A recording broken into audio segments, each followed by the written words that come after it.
come with me and let's change this toe adjuster on a 99 Corvette C5. There's our joint in question. Nice cracked boot there. Oh yeah, high quality. We're gonna go ahead and replace both rear end today. Got GM, OEM parts. GM. Go ahead and crack these open. Oh yeah. Nice and new. Of course I can't get the boot off with my one hand. Looks like we got toe adjuster, some hardware, got a lock nut, a couple of retaining nuts. So this will go on cherry. First things first, I'm not Mr. Monopoly and I don't have an alignment rack. So we're gonna go ahead and a little fail-safe method here. We are going to mark the location where that lock nut stops. Had to readjust my camera there so y'all can see. Basically, I'm just gonna dump a little bit of paint right there. And that'll give us our lock nut stop. This is driver rear and passenger rear. Now that we let our paint dry a little bit, we're gonna go ahead and take a 22mm, get that to break open. Gotta grab Big Bertha for a little assistance here. Go ahead and, oh boy, she's on there. There we go. A little loose.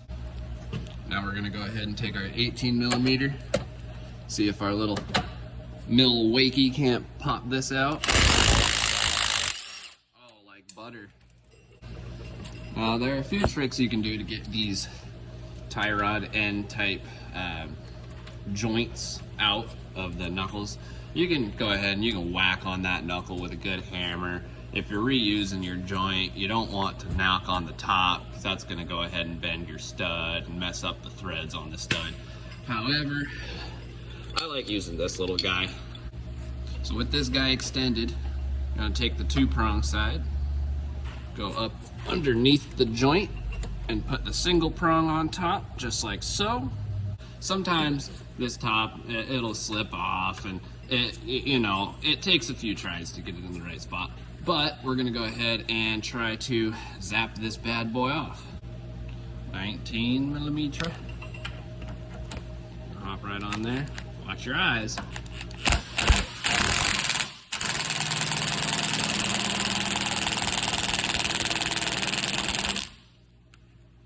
What's going on?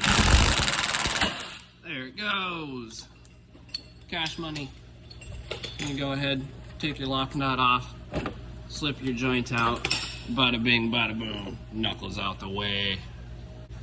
That method is much better than beating the knuckle to crap with a big hammer. Oh, I love that tool. So, even though we marked our threads there, we're still gonna wanna count how many turns off that this guy is, just to give us a little more accurate reassembly. You know, if you got an alignment rack, don't even listen to me. But no alignment rack, do this, and you'll get back close to where you were. I'm gonna have to grab a wrench to hold this inner tie rod end. Well, that bad boy was pretty stuck on there. I had to grab a pipe wrench.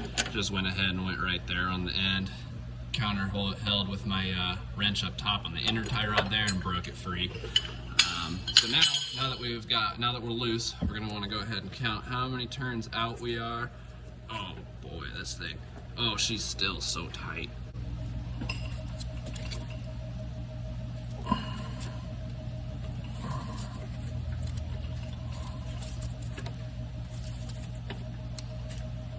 That's gonna require some lubrication.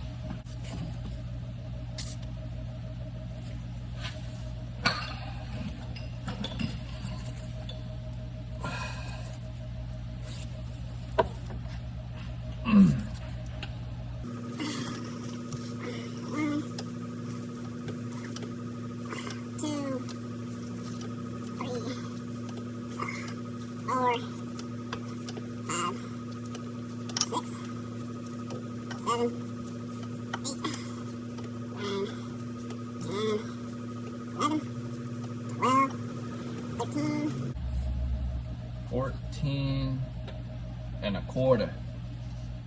Now that we got our tie rod end off, we're gonna go ahead and pull this bad boy down. We're gonna have to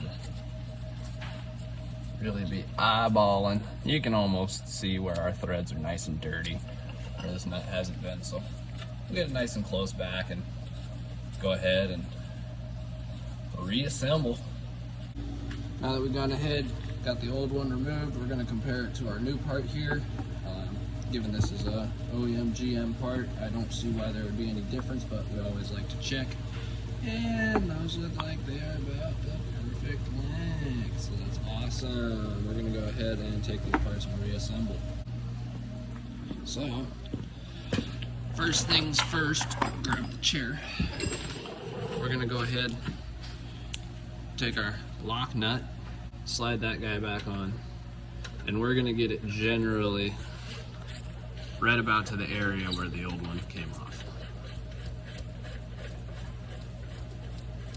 Doesn't need to be perfect right now, but we don't want it too far down the inner tie rod end, because that way we won't be able to get our tie rod all the way up. So we're gonna go ahead and get it probably right about to there or so. Now, I'm gonna go ahead, take our tie rod end here, and we got, shoot, what was it? 14 1/4. Okay, so we're gonna line it up, compensate for our 1/4 turn. There's our 1/4, and it's holding thread, so that's good.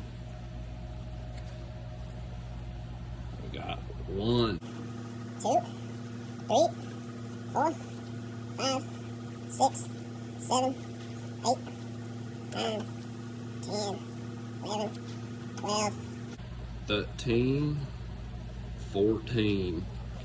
Now you see how there's that little bit of space on our lock nut. We're gonna go ahead and slide that right back towards our tie rod, and bada bing, bada boom. That's looking about perfect.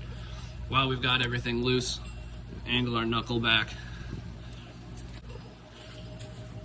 and we're gonna go ahead, grab our new joint nut, slide that right on top.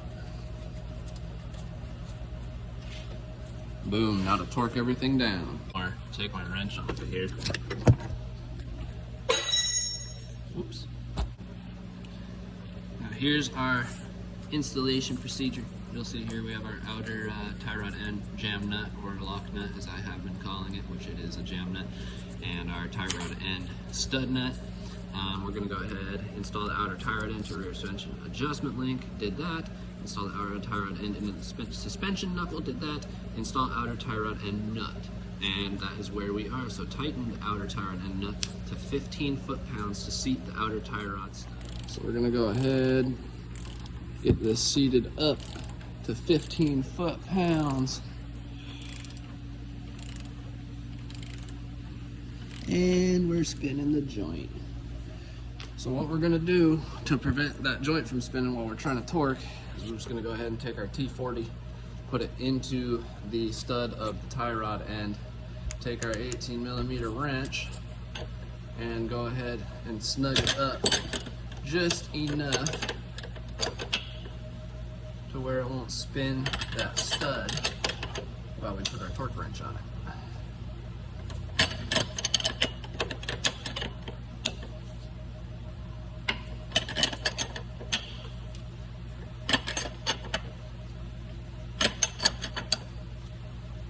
Should be just enough. So let's try that again. Feels like, yeah, we are nice and tight. Now that we've got it to our 15 foot-pounds, we are going to turn that stud nut to 160 degrees.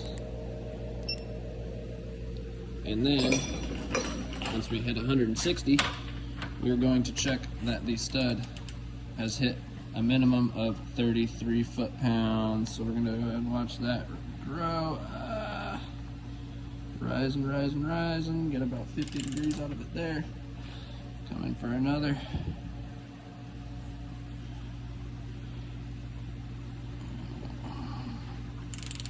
115, got 45 more to go. 130, 140, getting close. 160. Boom, boom, boom. Well, can I get 2 more degrees out of you? Yeah, we got 2 more degrees there. Now we're gonna go ahead, set our torque wrench to 33, just to make sure that our stud nut has hit 33 foot-pounds. And we are, we needed a little bit more.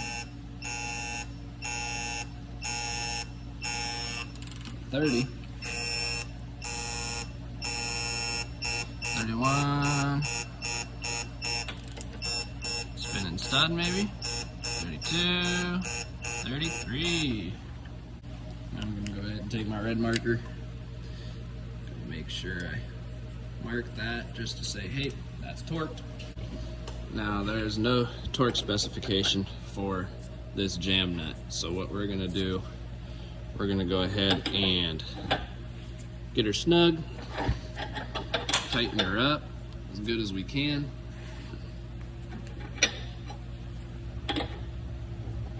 Give it a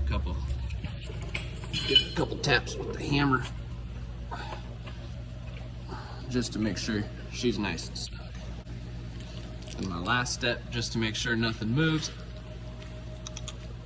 I like to make me a little line between the jam nut and our new end here, so that way we can look in the future and know that nothing's moved around. Bada bing, bada boom.